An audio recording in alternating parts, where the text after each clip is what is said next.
Fala, YouTube! É isso aí, ó. Agora a gente vai começar o nosso sexto bloco com questões de estática do corpo extenso. Assunto também recorrente no Exame Nacional do Ensino Médio. Aproveita legal aí, vamos embora! Então vamos lá, vamos embora. Vamos resolver questões de estática do corpo extenso. Essa questãozinha, cara, teve muito aluno que errou, tá certo? Muita gente nos procurando na época que essa questão caiu por redes sociais. Poxa, será que estava certo o gabarito? Muito complexa a questão. Era. Não era muito complexa, óbvio. Mas assim, mas era uma questão de um nível um pouco maior. Porque você teria que ter uma noção, tá? De como realmente o sistema de articulação de uma porta funciona. Tá certo? Então, não é uma coisa básica não, tá? Mas tá aí, a gente precisa debater, a gente precisa conversar sobre esse tópico. Então, vamos embora. O mecanismo que permite articular uma porta de um móvel ou de acesso, por exemplo, é a dobradiça. Normalmente, são necessárias duas ou mais dobradiças para que a porta seja fixada no móvel ou no portal, permanecendo em equilíbrio e podendo ser articulada com facilidade. No plano, o diagrama vetorial das forças que as dobradiças exercem na porta está representado em... Meus amigos, o que vocês precisam entender de cara é, se eu tenho aqui uma porta,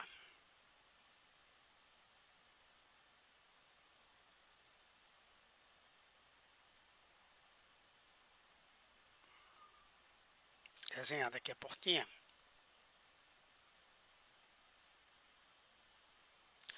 o próprio peso da porta estando aqui, tá? Duas dobradiçazinhas aqui assim, ó.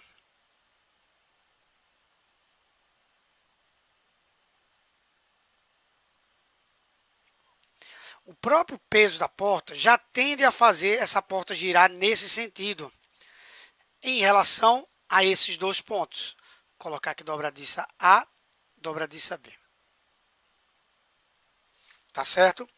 Então, o que você precisa entender é que quando esse sistema gira nesse sentido, a dobradiça A recebe da porta uma força puxando-a. Então, a dobradiça a porta quando tende a girar no sentido horário, ela puxa a dobradiça A e esmaga a dobradiça B.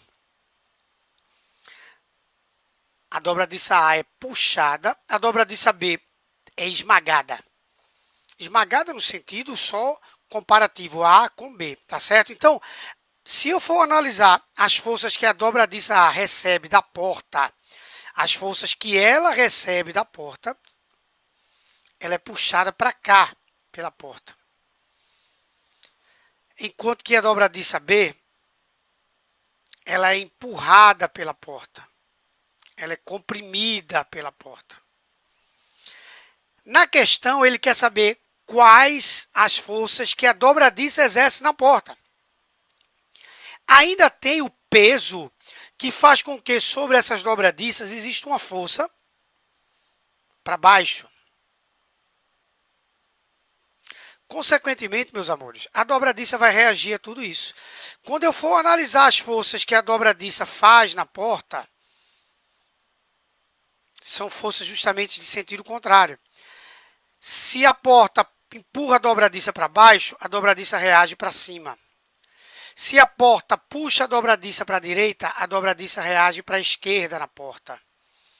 Então, aqui está representadas as forças que a porta recebe. Quando eu tiro a minha resultante aqui, dá exatamente aqui no meio. Então, está aqui. Enquanto que na outra dobradiça, no outro encaixe dessa porta, né, que na verdade aqui eu estou representando agora a porta, eu tenho essa força aqui para cima e essa para a direita. Porque ação e reação tem que ter sentidos opostos. Então, eu tenho aqui, ó,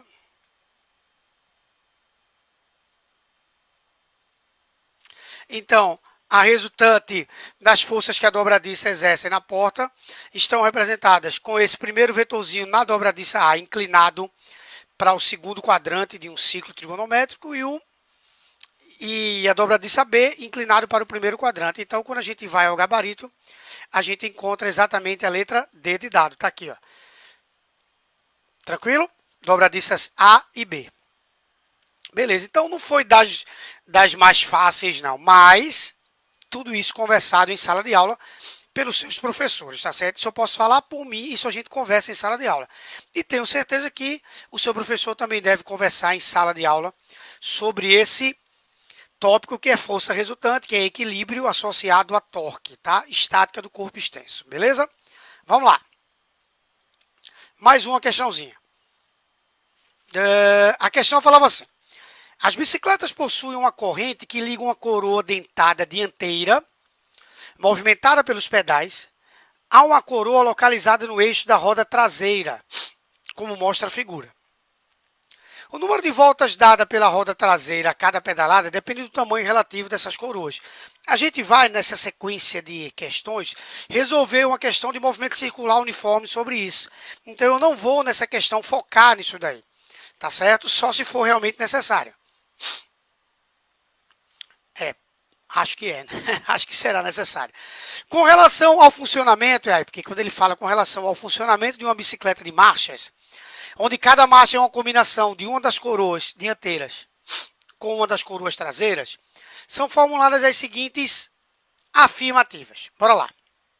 Primeira, numa bicicleta que tenha duas coroas dianteiras e 5 traseiras, temos um total de 10 marchas possíveis, onde cada marcha representa a associação de uma das coroas dianteiras com uma das traseiras. Verdadeiro, tá? Questão de arranjo simples aí, tá? Isso vocês veem em matemática.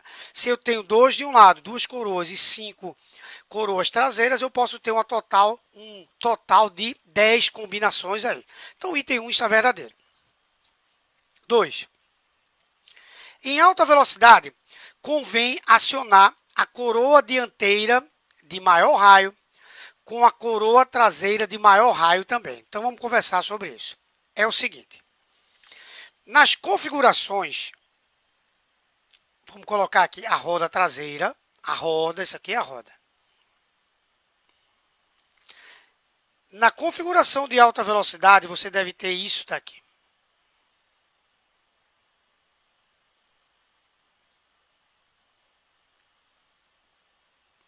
Pedalzinho aqui, ó. Essa é a dianteira. E essa é a traseira. Por que eu devo ter essa configuração, César? Porque nessa configuração, quando o raio da dianteira é maior que o raio da traseira, cada uma volta aqui representa várias voltas aqui. Porque as duas coroas funcionam com a mesma frequência. Desculpa, com a mesma velocidade linear. Então, elas têm que ter frequências diferentes porque elas têm raios diferentes. Raio e frequência, nesse caso, são inversamente proporcionais. Deixa eu apagar aqui. Opa. Raio da dianteira, raio da traseira. Se eu pegar isso daqui, fizer uma relação, vai ficar frequência da traseira, frequência da dianteira. Ou seja, inversamente proporcionais. Quem tem maior raio, gira menos. Quem tem menor raio, gira mais. Então, se eu quero alta velocidade, eu quero exatamente isso daqui. Tá certo? Se eu quero maior raio, eu quero exatamente isso. Por quê? Porque essa é a ideia.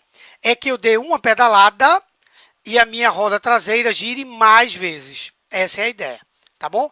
Então, o item está errado, porque ele diz que tem que ser o maior raio da dianteira e o maior raio da traseira. Negativo. É o maior raio da dianteira e o menor raio da traseira, tá bom? Beleza. No outro item, ele vai conversar sobre uma subida íngreme. Na subida íngreme, você quer justamente o contrário. Preste atenção aqui, ó, no que é que ele fala. Em uma subida íngreme, convém acionar a coroa dianteira de menor raio e a coroa traseira de maior raio. Exatamente. Porque o que eu quero aqui é torque.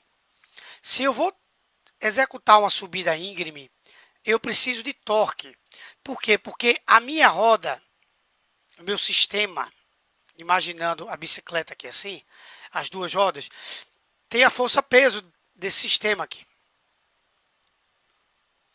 Essa força-peso vai dar uma componente aqui, que é a minha P-seno, ou PX, como vocês gostam de chamar, que vai fazer com que essa bicicleta tenda a ir para baixo. E eu tenho que ter uma força para frente para impulsionar. Tá? Então, se eu tenho que ter um torque, uma força, quanto maior for o raio de giro motriz, da roda motriz, maior é o torque, porque o torque é exatamente a força vezes o raio de giro. Força vezes distância, perpendiculares entre si. Tá? Então, a melhor combinação que existe é, tendo a roda traseira aqui, eu tenho uma boa coroa traseira,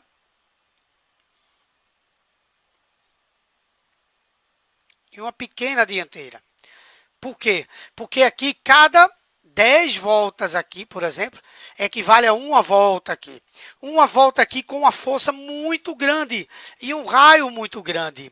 Tá certo? Porque são 10 voltas aqui, então são 10 impulsos de tração aqui. Tá? Essa tração ficaria bem grande. E o raio também bem grande. Então eu teria um bom torque suficiente para eu subir, para eu vencer essa subida íngreme, tá? Então, retornando, o item está certo. Então, 1 e 3 verdadeiro, tá? Verdadeiros, gabarito, letra A, tá bom? Então, veja que a combinação para alta velocidade é diferente para a combinação de maior força, tá? Relação de marchas também é assim em um carro. Normalmente, as marchas de um carro de grande força não são marchas de grande velocidade. Primeira marcha, grande força, pequena velocidade. Segunda marcha, uma força um pouco menor, velocidade um pouco maior. E por aí vai, tá bom? Beleza? Vamos lá.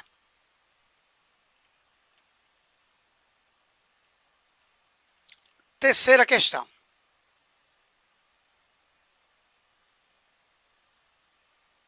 Tá aqui, vamos lá.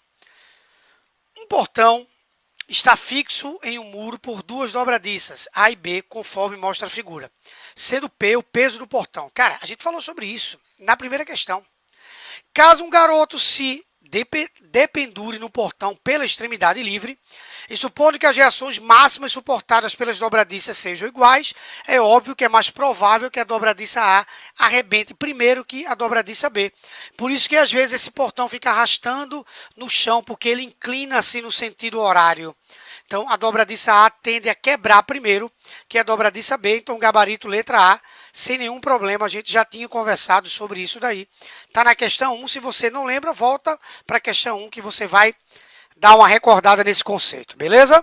Então, tranquilo. Questão muito rápida porque eu já tinha explicado na anterior. Bom.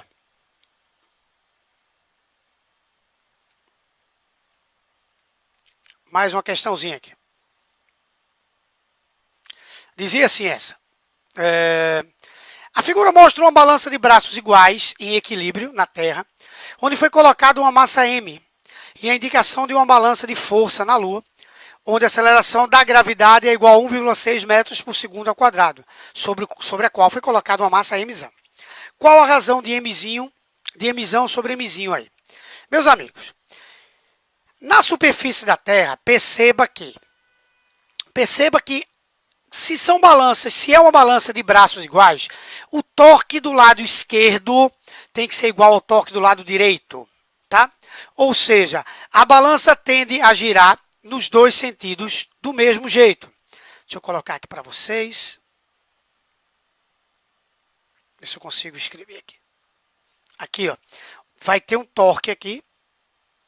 O torque nesse sentido será igual ao torque nesse sentido aqui. O peso aqui vai tender a girar nesse sentido e esse peso vai tender a girar nesse sentido.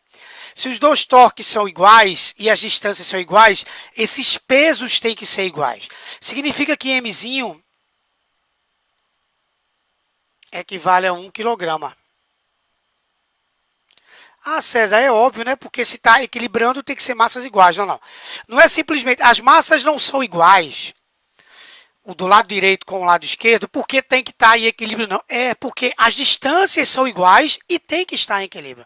Porque se essa distância, por exemplo, fosse o dobro dessa, as massas não seriam iguais. As massas seriam, se essa distância fosse o dobro, essa primeira distância fosse o dobro aqui, ó, A do lado direito fosse o dobro da distância do lado esquerdo, a massa do lado direito seria a metade. Tá? Então, deu exatamente igual, porque os braços de alavanca são iguais. Beleza.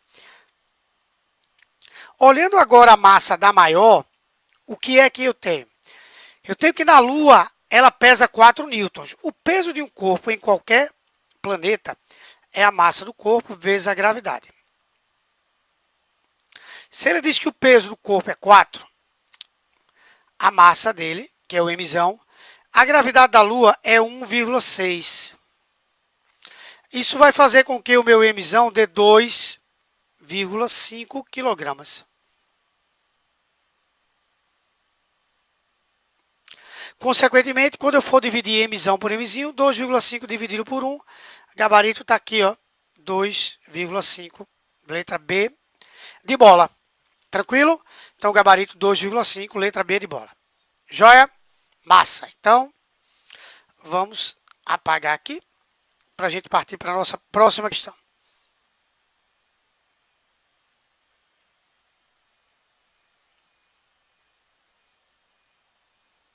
Vou apagar aqui. Pronto, aqui agora foi. E a nossa última questão falava assim. Em um experimento, um professor levou para a sala de aula um saco de arroz, um pedaço de madeira triangular e uma barra de ferro cilíndrica e homogênea. Homogêneo é super importante esse termo homogênea, porque você vai colocar então o peso dessa barra no seu centro de massa, no seu centro geométrico, porque ela é homogênea.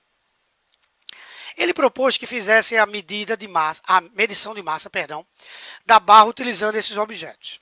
Para isso, os alunos fizeram marcações na barra, dividindo-a em 8 partes iguais e em seguida apoiaram-na sobre a base triangular com o saco de arroz pendurado em uma das extremidades até atingir a situação de equilíbrio. Tá? Essa questão bate muito com aquela ideia, com aquela observação que eu dei na questão anterior, que as massas não têm que ser iguais, a não ser se as distâncias em relação ao ponto de rotação, ao polo de rotação, forem iguais. Tá? Beleza. Nessa situação, qual foi a massa da barra obtida pelos alunos? Bom, deixa eu ativar aqui o meu quadro. Vou apagar aqui.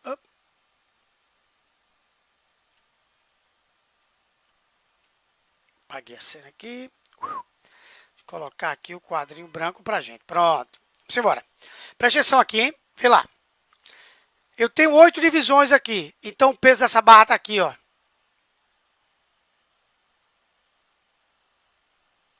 Ah, sério, porque está na metade, né? Isso. Então, eu ficarei com 1, 2, 3, 4 para cá. 1, 2, 3, 4 para lá. Então, aqui é o peso da barra. Aqui eu tenho o peso desse saco de arroz. Vou colocar pezinho. Tá? Então, o peso do saco de arroz vezes 3 unidadezinhas dessa é igual ao peso da barra vezes uma unidadezinha. Por quê? Porque o peso da barra tende a um giro no sentido horário e o peso do saco tende a um giro no sentido anti-horário. Esse pezinho aqui, vou colocar um P minúsculo. Tá? Então, ó, o momento no sentido horário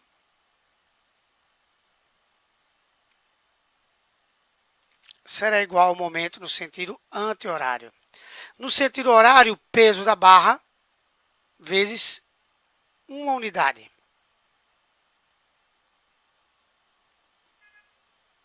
Anti-horário, peso da saca de arroz vezes 3 espacinhos. Tá? Então, P vezes 1 dá P. O peso da saca de arroz, a saca de arroz tem 5 kg, então o peso dela é 50. Vezes 3, vai conferir o peso da barra, 150 newtons, o que dá para mim uma massa de 15 kg, que é a massa dessa barra. Belezinha, galera? Que bom! Então, finalizamos o nosso bloco de estática do corpo extenso, de questões que já caíram no Exame Nacional do ensino médio.